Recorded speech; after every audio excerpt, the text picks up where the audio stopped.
You know, this person once said in front of friends, he said, you know, I've never been to a nightclub before.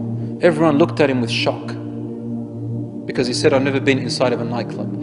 All of a sudden, a nightclub not being in there is a shock to everyone. Another one said, you know, I've never kissed a girl before. Everyone looked at him in absolute dismay. Not only in dismay, they thought he's a loser. And now they make movies about, you know, men who are losers because they can't get women, and they call them wimps and they're cowards. How things have changed around.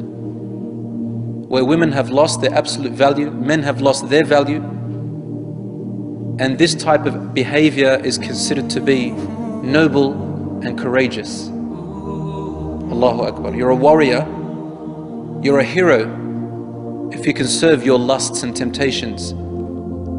And then you have issues of rape and crime, and then you've got laws, especially in Western countries, that can't even solve anything. Just the other day I read in the paper about a man who was convicted in the court of law in Sweden. He was convicted of rape. You know what kind of rape? It says that the woman, she agreed to have intercourse with him. But, excuse me for the expression, he used some kind of contraception, I don't want to say its name, and the contraception broke. Based on that, she won in the court by claiming rape, even with her consent. So now their own laws can't even solve their own problems. They bring more laws that bring more problems for them.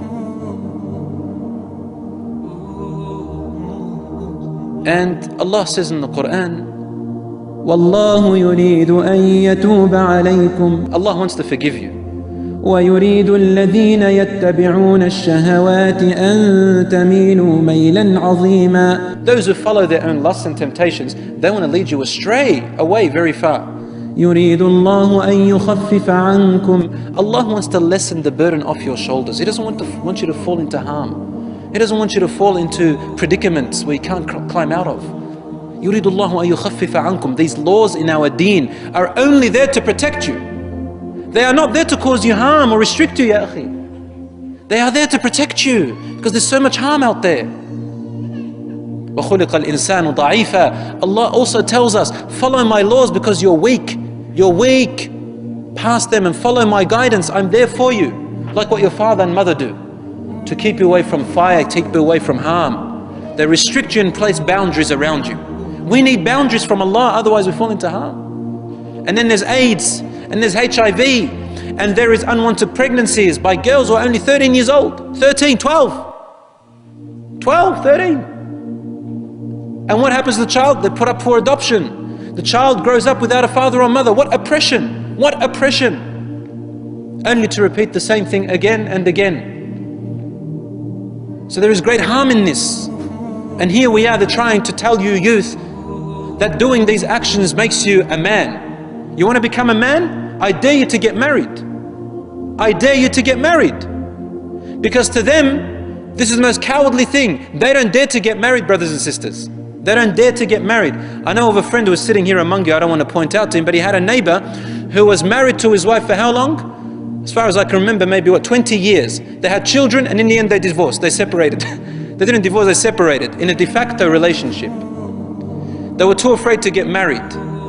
I had a neighbor, she had a 3-year-old daughter, but they never got married, her and her partner. In the end, he left her for another woman. Obviously, he's going to leave you for another woman. He's too afraid to be a man. He doesn't want to get married because he's too deep in his lusts. And then turns around and she says, men, they're only after their ego. Of course, why did you take a man like that? Allah gave us conscience. Allah gave us guidance in our brains to think with. And so Allah forbids us from these things because not to bring us harm. And you know what's sad? Unfortunately, 80% of the time, majority of the time, women are the victims. Women are the victims in this situation. So you can see it's reversed now. What does the man want? The man wants to use and abuse the woman. Use and abuse the woman. And you know what? If these young girls were able to look inside and read what's in the mind of young men these days, well, I don't think any of them will even hang around as much as 10 kilometers away from a man, close to a man. They wouldn't want to. But the men, they like to deceive women. Wicked men, they like to deceive women. Wicked men, non-God-fearing we're talking about. And then you get this poor woman who thinks that, he's my boyfriend. We're going to stroll in, this is the image she has in her head. We're going to stroll in the park. He's going to pick up a daffodil and give it to me. Or a rose. Hand in hand together. And then we're going to wait until the sun sets. And the birds chirping around us in this beautiful park. Poor thing. This is what she thinks, right? But the man is thinking about one thing. And he's going to tolerate all of that until he gets to it. I'm talking about men with diseases in their heart, and there are many of them today. With the tabloid, with all the sceneries that you have out there, and all the things that are occurring, I feel very sorry for a lot of women, and I feel very sorry for a lot of men who have sold their youth and sold their chastity, sold their dignity to be so cheap. In the past, Arab girls here in this country, in Australia, in Sydney and in Melbourne, an Arab girl, only 10 years ago, was the most, I'm going to use lame terms because that's what they say, she was the hardest to get, okay? She was the most difficult to get to. And all those other boys, they knew that. My wife tells me when she was back at school, the Arab girl, she was untouchable. And the Muslim men, they used to always protect them. So they had ghira on their sisters in Islam. Wallahi, it is a great sorrow. Only now, 6 years ago, I've been going to Sydney back and forth and in Melbourne, and these are the stories I'm hearing. Our girls are out there throwing themselves at the men, throwing themselves. And now the men are pushing them away.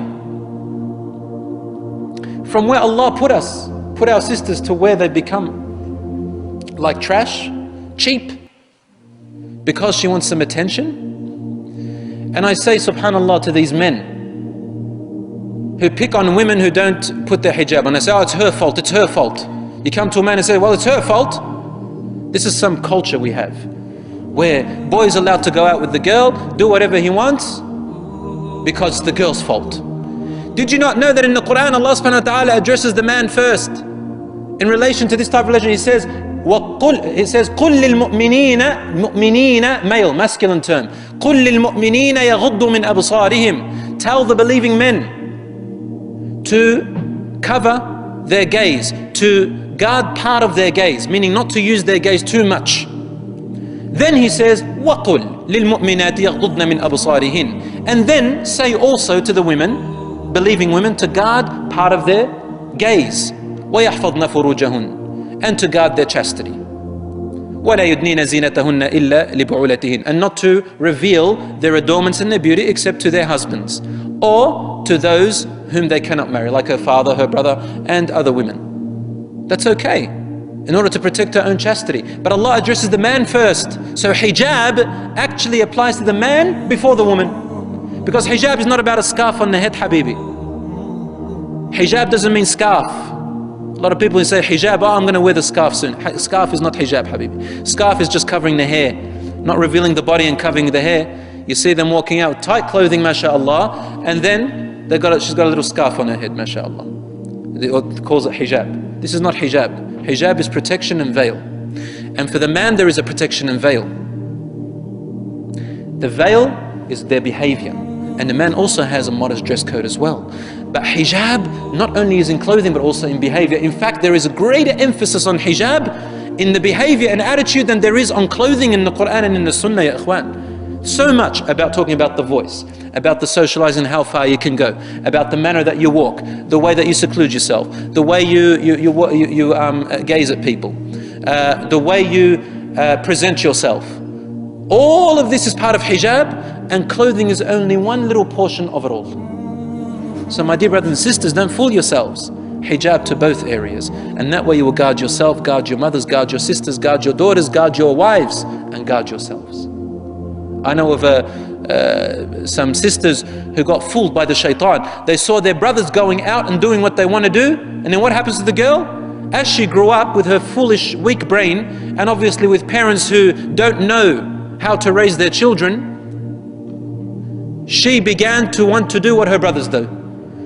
So she began to meet some girls who were corrupt, and she'd wait for the night. Her parents would think she's asleep and go out of her window with her friends, until finally she was raped. And this is one incident out of many. But the other incidents are, because you see, she goes out, someone spikes her drink, and what happens to her?